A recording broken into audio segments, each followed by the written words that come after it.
Muy buenas noches, bienvenidos a Odisea.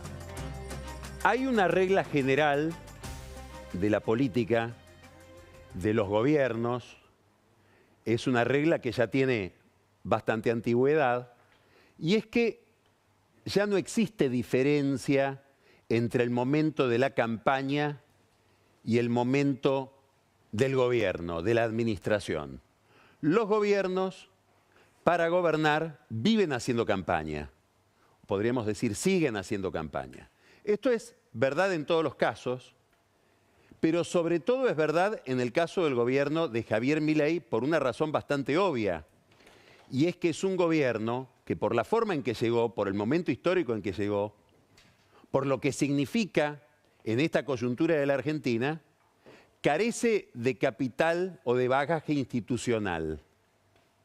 Tiene bloques muy débiles en el Congreso, ya sea en diputados o en senadores, carece de anclaje territorial, no tiene gobernadores, no tiene intendentes, las vinculaciones con el sindicalismo son resbaladizas y tiene casi, diríamos, un enfrentamiento generalizado con los movimientos sociales. ¿Qué tiene a su favor? Una capa, un colchón favorable en la opinión pública, fluctuante, hay discusiones entre los encuestadores de cómo se está comportando esa opinión pública respecto del gobierno, pero ahí está su principal capital. Por eso Milei está más obligado que otros presidentes a hacer campaña, a manejarse todo el tiempo con consignas, movilizando a la opinión pública y sobre todo a la opinión pública, obviamente, la que le resulta favorable, para sostener su política. Y eso es lo que vimos anoche, eso es lo que vimos ayer cuando presentó el presupuesto en el Congreso. Un acto técnico de campaña, donde el presidente vuelve a los dos temas donde gana, las dos plataformas que le son más propicias, más favorables. Déficit cero, ajuste del gasto, ajuste del Estado, que es una consigna, podríamos decir, un criterio que él puso de moda, desde mucho antes de ser presidente, que contribuyó a poner de moda, y al que ahora se suman todos, porque hasta Cristina Kirchner captura ese clima de época y habla de la necesidad del equilibrio de las cuentas públicas. Y el otro tema, el conflicto con la clase política, con la dirigencia, vamos a ponerlo en los términos del gobierno, con la casta. Y dentro de la casta, un enemigo, un adversario, un blanco favorito, elegido, seleccionado especialmente, el kirchnerismo. Estas son las dos cosas que hizo ayer centralmente Milei. Después vamos a analizar con un poco más de detalle qué mensajes son los más significativos de lo que pasó ayer. Y es lo que va a seguir haciendo, pero en una escala más global, el sábado que viene cuando viaje a los Estados Unidos para hablar en la Asamblea de las Naciones Unidas. Se celebra, como todos los septiembre, la Asamblea General en Nueva York y el presidente va a hablar ahí por primera vez como presidente. Y es un escenario que a él le gusta mucho porque él se interpreta a sí mismo por la repercusión que ha tenido o que tiene su palabra a nivel global, sobre todo en las redes sociales, lo que se vio en Davos en el mes de enero. Él se interpreta a sí mismo como un líder global y le gusta que se lo reconozcan y que se lo reconozcan sobre todo en la escena local. Por eso vive reprochando cada vez que puede a los que lo descalificaron o calificaron como un fenómeno barrial. Él interpreta que no, que es un fenómeno universal. Y esto lo vamos a ver la semana que viene cuando esté en Estados Unidos participando de esa Asamblea General. Un tema que tiene que ver con lo global y que seguramente tendrá referencias regionales, porque la Argentina tiene un compromiso especial con lo que está pasando en Venezuela. Y ese compromiso tiene derivaciones que eran inesperadas. Hoy, la Embajada de Brasil celebró el Día de Brasil de manera un poco demorada, porque la fecha nacional brasileña, la fiesta nacional, es el 7 de septiembre. Hoy hubo una celebración especial en el Colón y en esa celebración fueron muchos funcionarios argentinos, pero sobre todo el jefe de gabinete, Guillermo Francos. Y quiso estar ahí, ¿por qué? porque Brasil es el que representa los intereses de la Argentina en Venezuela y es el gobierno de Brasil un gobierno que prácticamente casi diríamos entró en conflicto con el gobierno de Maduro por representar los intereses argentinos en un lugar donde la embajada argentina está bajo acoso de la dictadura de Maduro. Entonces es significativo que a pesar del conflicto acotado, encapsulado entre Milei y Lula, el jefe de gabinete haya tenido especial interés en ir a la celebración que hacía Giulio Vitelli, el embajador de Brasil, en el Colón hoy a la tarde. El gobierno tuvo, lo sabemos, varios reveses políticos en el Congreso en los últimos días y hay evidentemente una reacción ante eso, una reacción dentro del mismo gobierno.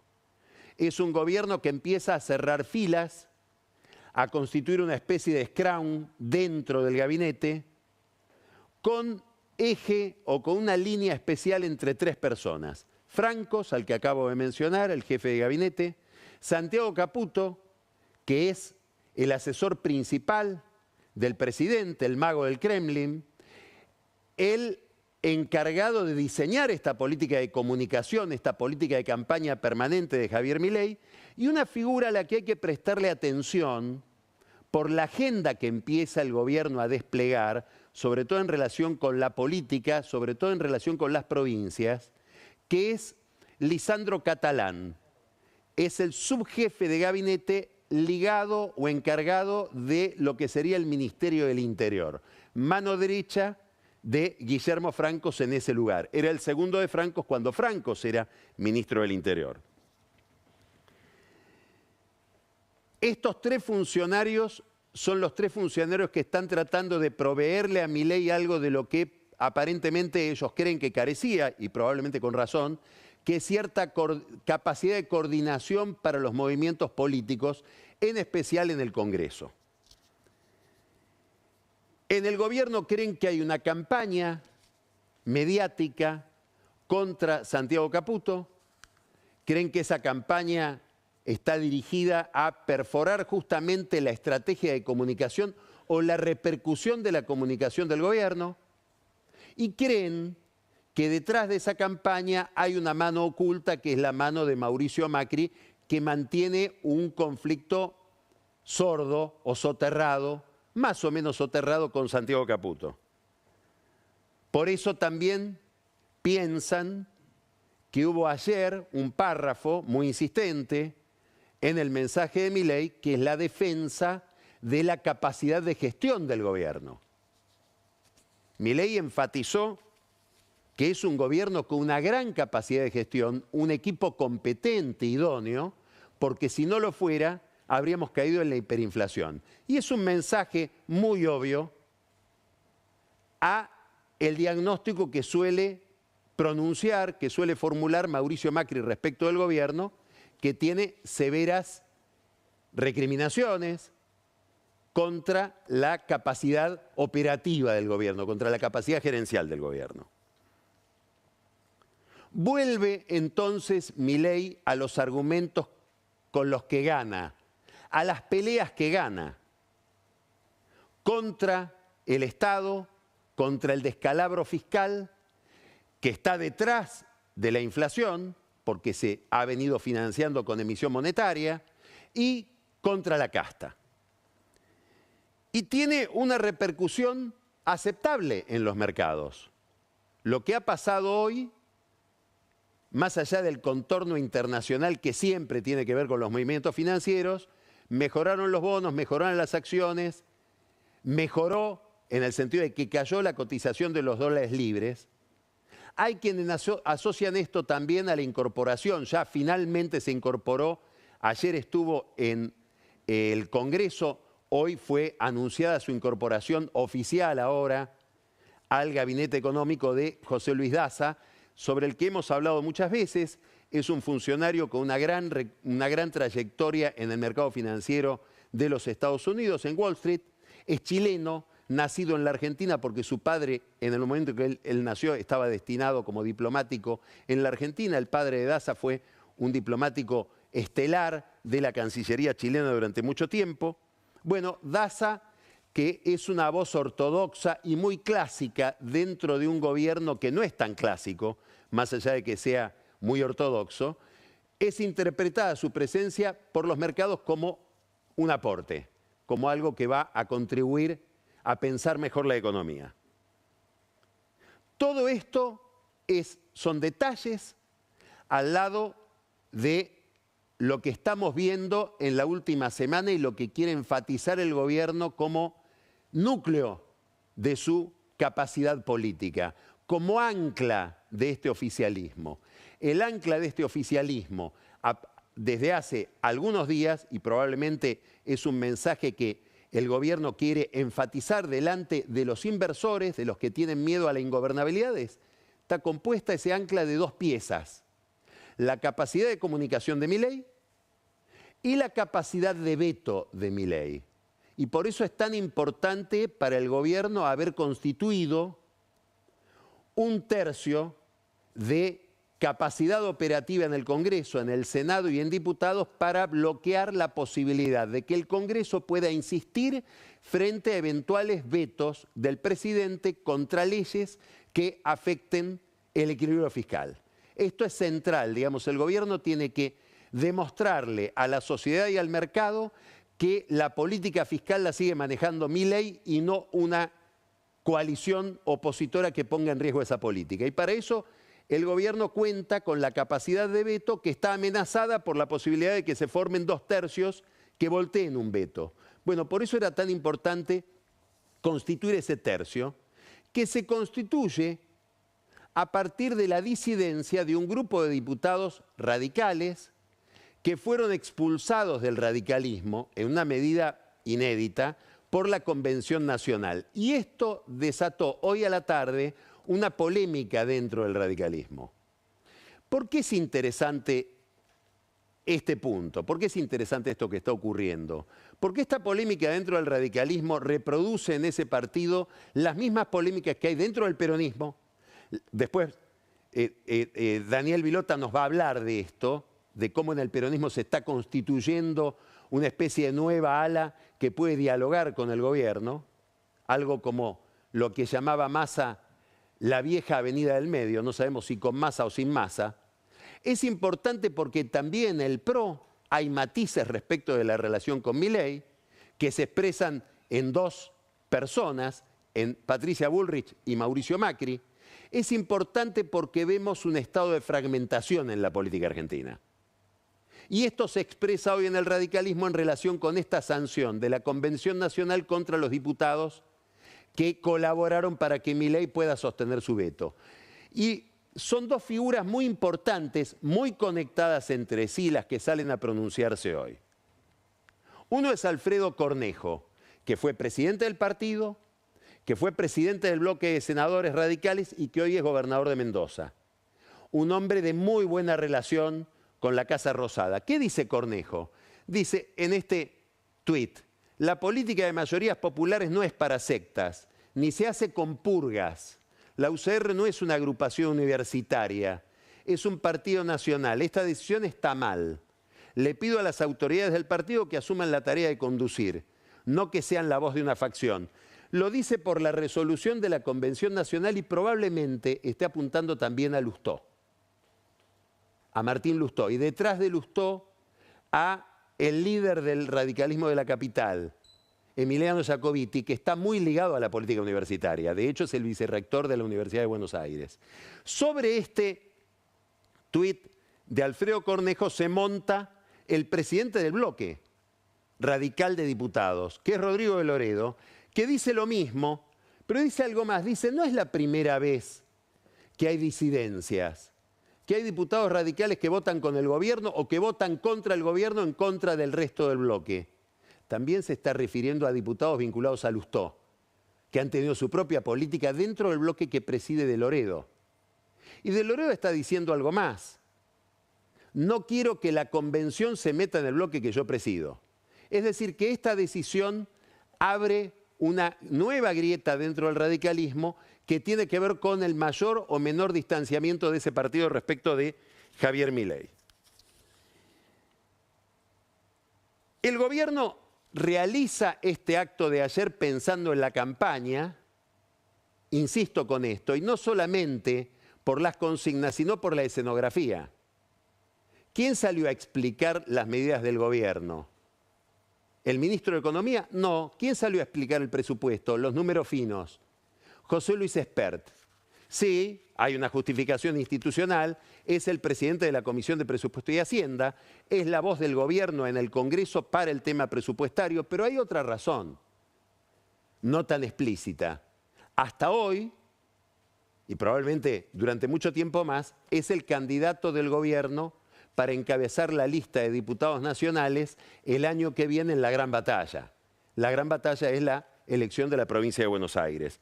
Entonces, ustedes tienen que observar cómo hay una estrategia sistemática del gobierno y de la Libertad Avanza de exhibirlo a Espert como una figura central de este oficialismo que va a llevar la bandera del oficialismo el año que viene en la provincia de Buenos Aires. Más allá de lo político, más allá de la campaña, después vamos a hablar de esto con más detalle con Marina Dal Poyetto, con la que vamos a dialogar después en la entrevista. Es una economista, como ustedes saben, muy conocida, pero con una virtud especial, un gran rigor respecto del análisis de los números. Si miramos el panorama general, no con el nivel de detalle con que lo mira Dal Poyetto, podríamos decir que hay tres problemas en esta presentación del presupuesto. Y tiene que ver con la consistencia interna de los números. Vamos a mirar dos gráficos para ver dos de estos problemas de Fernando Marul. Uno es el gráfico donde Marul observa cuál es la hipótesis de inflación con la que se maneja el presupuesto. Y es esta línea Bordeaux. Para el mes de septiembre 1,2, para el mes de septiembre del 24, para este mes que estamos viviendo, para octubre 1,2, para noviembre 1,2, para diciembre 1,2 y enero y febrero 1,4%. Esa sería la inflación que tiene pensada el gobierno, muy ambiciosa, muy optimista, si se compara con el relevamiento de expectativas del mercado. Esto es una encuesta que realiza el Banco Central entre economistas, que están mirando para septiembre una inflación de 3,5, no de 1,2, 3,5, 3,3 en noviembre y 3,6 en diciembre. 3,4 y 3,4 los dos primeros meses del año que viene. Esta línea celeste es la inflación real, la que hubo. Y estamos en una inflación de 4, 4,2. Le vamos a preguntar después a Marina Dal Poyetto qué posibilidades ve ella de que se produzca este salto. Y en todo caso, si nos puede, de 4,2 a 1,2, que es una caída de 3 puntos porcentuales en la inflación en un mes, que es la inflación que estaría supuesta en el presupuesto para que todos los demás números cierren. ¿Cómo está pensando el gobierno este problema o si está fantaseando? Este es el signo de interrogación que hay sobre estos números. Es uno de los problemas. El segundo problema tiene que ver con la acumulación de reservas. Otro tema que a Dal Poyetto le interesa mucho y la vamos a indagar después sobre esto. ¿Qué nos muestra Marul en este gráfico? Que las reservas, que hoy son 6.696 millones de dólares, deberían ser, según los compromisos asumidos con el fondo, de 8.700 millones de dólares. Es decir, el gobierno tiene un problema para acumular el nivel de reservas que necesita por 1000 factores. Ya hablamos muchas veces de esto. Y uno de ellos puede ser, se lo vamos a preguntar después a Marina, si la relativa reactivación que el gobierno festeja en algunos sectores tiene que ver con una mayor demanda de dólares, como toda reactivación, y eso afecta, digamos, esa buena noticia introduce una o complica más una noticia que es la dificultad del gobierno para acumular reservas. Hay otra razón que va a ser un tema central en la conversación con Marina, que es cuánto interviene el cepo cambiario en la dificultad para que haya oferta de dólares. Hay un tercer tema, totalmente ligado a este. que hoy fue materia de una aclaración por parte del Ministerio de Economía. El Ministerio de Economía calculó en el presupuesto que envía al Congreso, en la presentación de ayer de Milei, que va a haber un aumento del año que viene respecto de este año, 2025 contra 2024, de 100% en los derechos de exportación, es decir, las retenciones. Bueno, cuando se vio ese número, obviamente todos los sectores ligados a la exportación, pero sobre todo el campo, dice, acá viene un impuestazo sobre nosotros. Porque salvo que haya un boom en el precio de la soja, que no lo hay, más bien lo contrario, para que haya un salto de la recaudación de retenciones de 100%, lo cual implicaría un aumento de reservas espectacular, tiene que haber seguramente o un aumento de reservas espectacular o un gran impuestazo. Lo más probable es que sea un impuestazo. El gobierno sale a aclarar, no, lo que pasó es que las retenciones de este año, del 24, son especialmente bajas porque por las manipulaciones de masa, sobre todo por el dólar soja, hubo mucho adelanto de pago de retenciones en el 2023. ¿Alcanza esa distorsión para justificar que el aumento de derechos a la exportación sea del 100% el año que viene respecto a este año? ¿Y qué dice eso para el superávit fiscal, es decir, para la necesidad de recaudación que tiene el gobierno? Esas son preguntas que le vamos a hacer después a Marina. Más allá de todo esto, hay una noticia económica que el gobierno festeja, que tiene que ver con política, es algo de lo que hemos hablado también muchas veces, y tiene que ver con la relación con el fondo.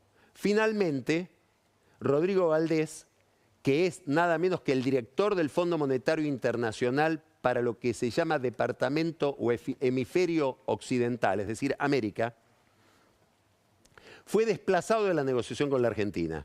Y esto era un ultimátum que le había dado Javier Milei a Kristalina Georgieva. En el fondo dicen no, Rodrigo Valdés, que es un economista muy clásico, chileno también, como Daza, se fue porque él no quería estar sometido a las agresiones de Milei. Bueno, es una explicación que puede ser razonable, puede ser verdadera, pero es poco creíble desde el momento en que el gobierno comunicó muchas veces, el propio presidente se encargó de decir, y nadie lo desmintió en el fondo, de que él tenía un conflicto con Valdés, al que llamó prácticamente bolivariano, militante del Foro de Sao Paulo, una cantidad de descalificaciones en boca de Milei que no tienen que ver con la trayectoria de Valdés, que es un economista más bien de centro, y hasta se podría pensar de centro de derecha. Y si no, pregúntenle a Federico Sturzenegger de quién es íntimo amigo. ¿Cuál es la razón por la cual el gobierno dice que pone en la mira a Valdés? Uno, que filtraba información negativa, a amigos economistas, al mercado. Esto es lo que dicen funcionarios del gobierno, no estoy diciendo que esto haya sucedido. Que hubo alguna demora en algún informe técnico del fondo de los que elabora Valdés para que el directorio demorara después un desembolso y complicara la ecuación financiera del gobierno. Que Valdés, esto sí es una exageración y ahora voy a decir por qué, jugó para Massa en la campaña electoral. En realidad el fondo jugó para Massa, el gobierno de Estados Unidos jugó para Massa porque tenían un error de pronóstico. El gobierno de Estados Unidos, el gobierno demócrata de Biden, empezando por la Embajada de Estados Unidos en Buenos Aires, apostaban a que ganaba Massa y ganó Milei. Y esta es una cuenta que evidentemente en algún bolsillito del traje tiene guardada Milei en contra del gobierno demócrata, y esto puede explicar todo su empeño, más allá de las simpatías personales, en participar de la campaña a favor de Trump y en decir que él y Trump son las dos personas más importantes del planeta. Del mismo modo que el conflicto con Lula tiene que ver con que Lula le ofreció, y Massa aceptó, su equipo de campaña para que Massa gane las elecciones. O sea, también Lula apostó mal. Estos son conflictos que terminan siendo geopolíticos, pero parten de conflictos electorales. Batallas que Milei gana, batallas sobre las que se recuesta, contra la casta, a favor del equilibrio fiscal, batallas que no sabemos cómo van a resultar, batallas que Milei puede perder. le pide a los gobernadores un ajuste de 60.000 millones de dólares. Ah, es un tema. Empezaron los gobernadores radicales, los gobernadores del PRO, a decir, no, esto no va a pasar. Esto no lo queremos. Un ajuste fiscal a las provincias, muy difícil de lograr. Hasta a Menem le costó. Hasta a Menem le costó, más allá del poder que tenía dentro del peronismo. Un segundo ajuste que está realizando Milei de manera muy astuta. Aparece un Milei que no hay que perder de vista, un Milei que sabe meterse en el barro de la política. Hay alguien en Milei que tiene capacidad para el manejo del poder, con independencia de las ideas. Mira a los intendentes, sobre todo a los del conurbano, y decide inducir una medida. La factura de la luz no se puede pagar con la factura del ABL. ¿Qué significa? Que ya no viene la factura del ABL, es decir, la recaudación de los intendentes, sobre todo los intendentes peronistas y no peronistas, Milei no tiene intendentes, no viene, vamos a decir así, chupada detrás de la recaudación de facturas que se pagan, porque la factura de la luz se paga. Entonces, los intendentes tendrán que ir a seducir a los vecinos para poder cobrar sus ingresos, porque ya no van a tener la facilidad de que van encadenados detrás de servicios que habitualmente tienen alta cobrabilidad. Es un Milei que está mirando las elecciones del año que viene. Mira las elecciones, mira la fragmentación de su propio espacio, mira la fragmentación de sus propios aliados, por ejemplo los radicales, y establece una estrategia. Pelear contra la casta y pelear contra Cristina. Y Cristina acepta esa pelea. Y hay una especie de acuerdo tácito del que hablamos el lunes pasado. Es una pelea de Cristina Kirchner contra Milei, de Milei contra Cristina Kirchner, que se eligen como adversarios. Y cuando un político elige a otro como adversario, en alguna medida lo está premiando. Cristina Kirchner también tiene un problema, no de fragmentación, pero sí de desafío interno. Es obvio que Cristina Kirchner, después de la trayectoria electoral de su partido, conducido por ella, en la posición donde esté, fue la líder de este partido durante muchísimo tiempo, tiene el temor a un desafío interno, a que aparezca un movimiento de renovación. Y ese temor puede estar encarnado en la figura de Axel Kicillof. Por eso empieza a haber un desafío de Cristina Kicillof y la búsqueda de un eje de contradicción entre Cristina y el gobierno. No entre Kicillof y el gobierno, que es lo que busca Kicillof, como mostramos la semana pasada con esas pintadas Axel o Milei. Esto está disimulado en el kirchnerismo. No es una pelea de Kicillof contra Cristina. Kicillof, como Alberto Fernández, dice nunca me voy a pelear con Cristina. Es una promesa que se hace a sí mismo. La política después dispone, el poder después dispone. Pero sí hay una pelea entre Kicillof y los aliados de Kicillof y la Cámpora. Es muy interesante el tema. Porque Cristina, ¿hasta dónde está encerrada en los límites de la Cámpora? Esta pregunta es una pregunta más profunda. Es hasta dónde Cristina puede pensar el liderazgo y la sucesión de su propio liderazgo fuera de la escala familiar. Podemos tirar de esa piola.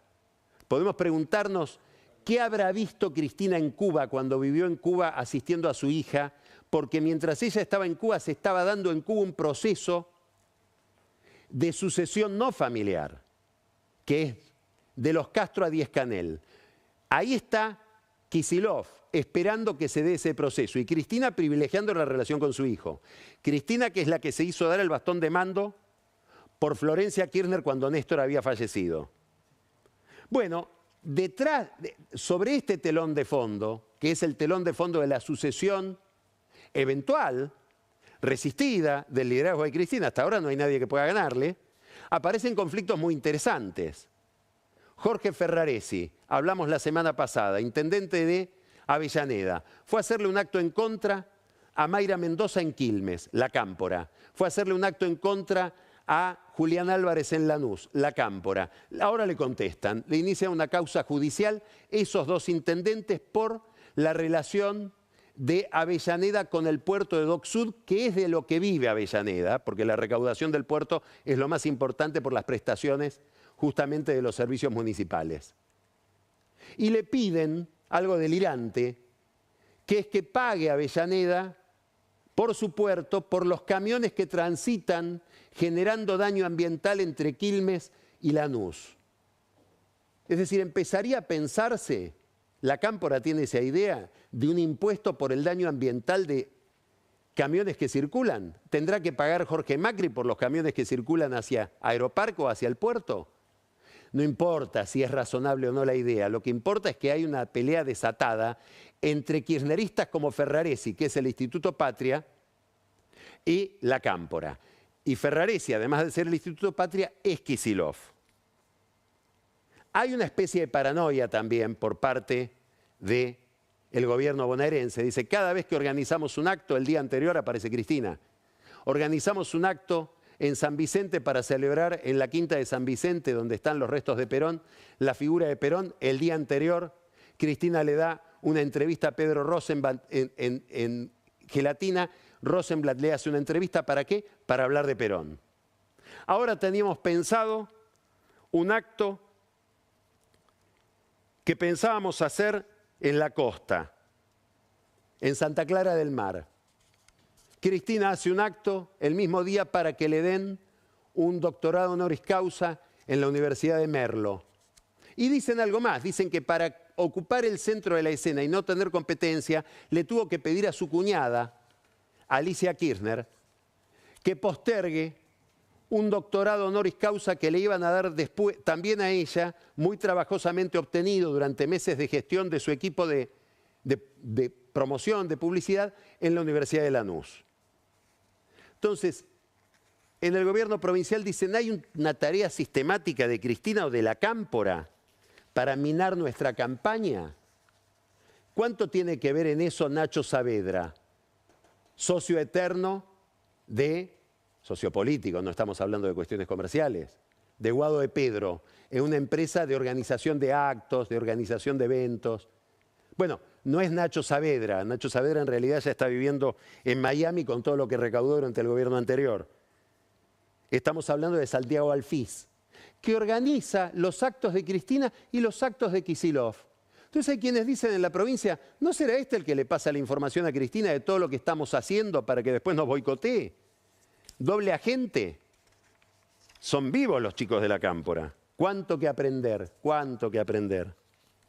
Esa polarización que Milei elige en contra de Cristina, que Cristina elige en contra de Milei, tiene un límite. Y el límite es la composición de la justicia. Mostramos la semana pasada declaraciones muy duras de Juliana Di Tulio diciendo nosotros no vamos a votar los candidatos a jueces de Milei, son jueces de Milei.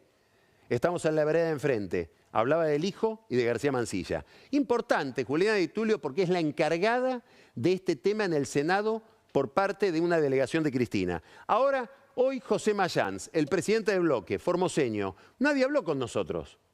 Nadie vino a negociar los temas judiciales, que no es solo la Corte, es también el Procurador General de la Nación. Mayans está hablando de que no ha habido ninguna negociación oficial. Entonces, ¿qué eran las conversaciones entre Guado de Pedro y Santiago Caputo? Mediadas por Guillermo Garat, hombre de Caputo en YPF. ¿Las desautoriza Mayans? ¿No se habló nada ahí? ¿A quién representaba de Pedro? ¿O es parte de un pacto entre La Cámpora y Santiago Caputo? Hay quienes dicen, puede haber eso, ¿eh? Puede ser que haya un pacto entre La Cámpora y Santiago Caputo, porque es llamativo que hay una sesión especial en el Congreso para denunciar el veto contra el aumento a los jubilados y ni Fernanda Raberta, ex ANSES, ni Luana Volnovich, ex PAMI, abren la boca, y son las dos diputadas. Serían las voces de La Cámpora en relación con los jubilados que no hablaron del tema de los jubilados. ¿Hay un acuerdo? No sabemos. En el peronismo creen que sí. Mayans dice algo más, dice, tenemos que hablar del Procurador General de la Nación, el jefe de los fiscales, que pasa a tener un poder enorme. Y ahí aparece una figura importante, aparece un candidato del macrismo, de un sector del macrismo, que es Juan Bautista Maíquez, el encargado de la Fiscalía de la Ciudad de Buenos Aires, que tiene un inconveniente. El conveniente es su padre, el boxindanga Carlos Maíquez, miembro del trío de jueces de la Cámara de Casación, que se pronunciaron a favor de que Ángelo Calcaterra no había pagado coimas, como dice la causa de los cuadernos, había solamente aportado a la campaña del gobierno de Cristina. Y esto lo saca de la causa Cuadernos y probablemente voltee toda la causa Cuadernos porque muchos empresarios dicen yo quiero ser como Calcaterra, yo tampoco pagué coimas. Maíquez, Carlos Maíquez, el padre de Juan Bautista, viene con este problema que complica la carrera de su hijo para ser procurador. Pero estos enredos familiares ahora se vuelven más intensos todavía porque la UIF pide la nulidad de ese fallo que firman Carlos Maíquez, Diego Barroetaveña y Daniel Petrone. Eso lo pide la UIF, a cuyo frente está Ignacio Jacobucci. Qué curioso, hijo de Guillermo Jacobucci, también juez de casación, enemigo de Maíquez desde la época en que eran estudiantes en la UCA.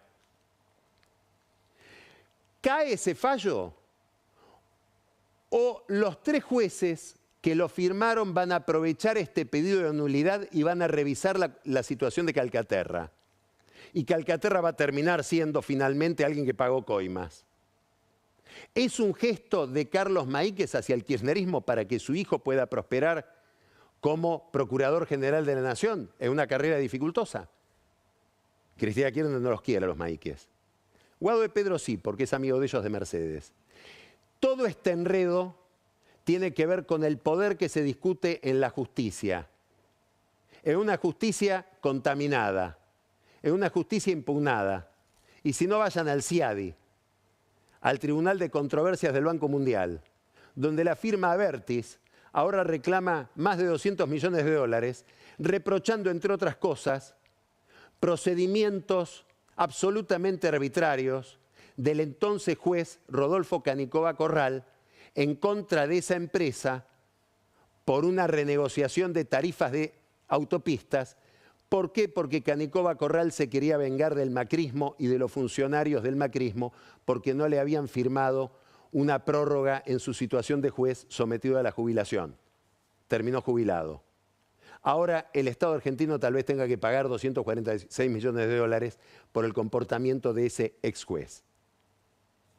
Desde lo institucional, desde lo judicial, a lo económico. Están ligados, aunque a Milei le cuesta entenderlo cuando postula el juez Lijo. Vamos a empezar Odisea, vamos a hablar con Marina Dal Poyetto de Economía. Vamos a después hablar de una causa, volvemos a la justicia, volvemos al tema judicial. Pancho Olivera nos trae un escándalo, una empresa, el abogado de una empresa, ni siquiera la empresa, reclama 256 millones de dólares en una vieja causa de lesa humanidad. ¿Hay un negocio con los derechos humanos en la justicia o en el mundo de los abogados? Daniel Vilota, lo que ya les anticipé, ¿se está formando un peronismo disidente, amigable con Milei? Nos va a plantear esa pregunta, que es una pregunta crucial para las elecciones del año que viene. Ani Parraguirre y Camila Perochena van a mirar la misma institución desde dos ángulos distintos. Ani Parraguirre nos va a hablar de la universidad y de qué imagen tiene la universidad delante de los universitarios, ahora que hablamos de darle estabilidad fiscal a las universidades. Y Camila Perochena nos va a hablar del problema del financiamiento universitario. Está en crisis. ¿Cómo es el financiamiento en la Argentina en comparación con otros países? Y quédese al whisky porque viene lo prometido el lunes pasado, la serie de Massa. Después de Milei, después de Pichichi, Massa. Y después de Odisea, Luis Novarecio, más entrevistas, va a entrevistar a un ex monje que tiene una peculiaridad. una vida interesante. Terminó transformándose en un sastre top, en un sastre de lujo. Nicolás Zafora. Empezamos Odisea, nos pueden seguir por nuestras redes sociales que son estas: